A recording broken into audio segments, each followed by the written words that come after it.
How did you get him to change his mind? Easy.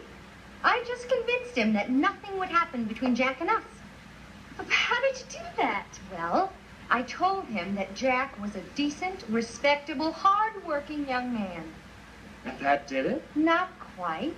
I also told him that you were gay.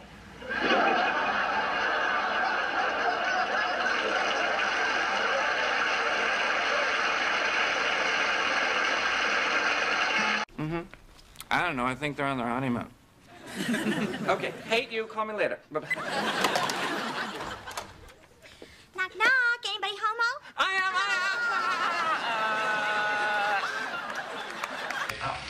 am. Of the two of us, if I had to pick, I might say that you're slightly mommer. Excuse me, can you throw that ball? Can I throw a ball? You don't think I can throw a ball? No. What he said. No, apparently this gentleman doesn't think I can throw a ball. Well, that's not what he said. You don't think I can throw a ball? Well, let's find out. Oh, God, he looks old. Oh, sorry. Hands. Sorry. There you go.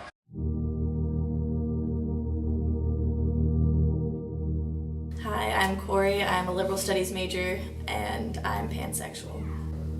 Hi, my name is Dylan. I'm a freshman English major and I identify as gay. Hi, I'm Cody Tanabe. I'm a business major and I am gay.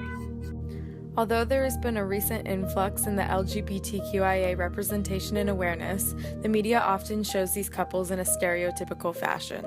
I don't usually look like a stereotypical queer person, so people usually don't ask me until it's like, oh, hey, meet my significant other, and they're like, oh. Or I'm like, oh, I play softball, which that's kind of a joke, but... I've been told I'm straight acting, which, I don't necessarily conform to gay stereotypes, or, I'm not really what people would imagine a gay person to be like usually. These characters typically do not develop over time, nor are they protagonists. They're just known as the gay person in the background. Classic characteristics of this stereotype include being loud, flamboyant, and promiscuous. I guess when I was first coming out, I kind of sheltered myself a lot and wasn't as active as I have been in my life. So I mean, that hindered some opportunities to just socialize and be a teenager.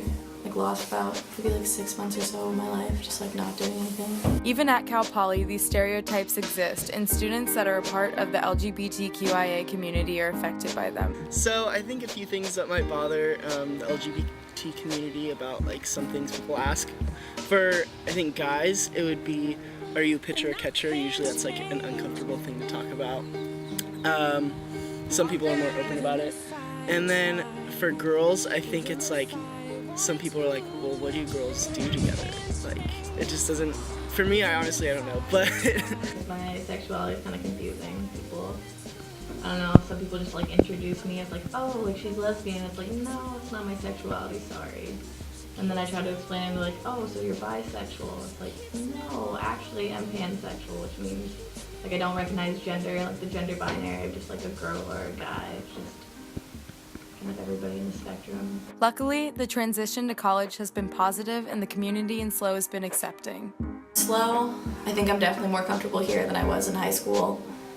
Definitely, because I don't really give a shit about the 20,000 people that go to the school that I don't know. I didn't want my parents to know, and then when they found out, it was easier, so now there's no difference. Personally, I don't think it's hindered any opportunities for me. I'm on the swim team's very accepting, and school-wise, academically, there's no hindrance.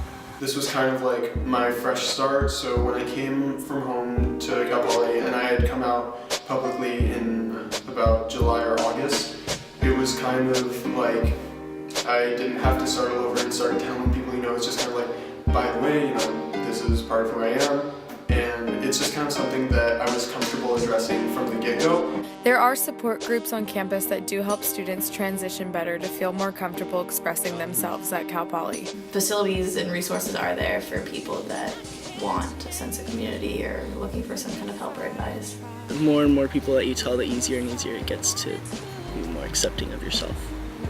think about yourself and how comfortable you are in your own shoes, less about how comfortable you are around other people with it. Because once you're comfortable with yourself, you can figure it all out. Although the media is showcasing more of the LGBTQIA community in recent years, there is still more that can be done in order to ensure equal representation for everyone. I think people should just not, obviously, they shouldn't subscribe to stereotypes, but I think that's something that's a result of the media. When people meet people that aren't a stereotype, they're shocked and like they think it's just kind of weird, and it's like, well, the reason that this is happening is because of stereotypes. Like, why should you think that otherwise? And I think the media plays a big part in that.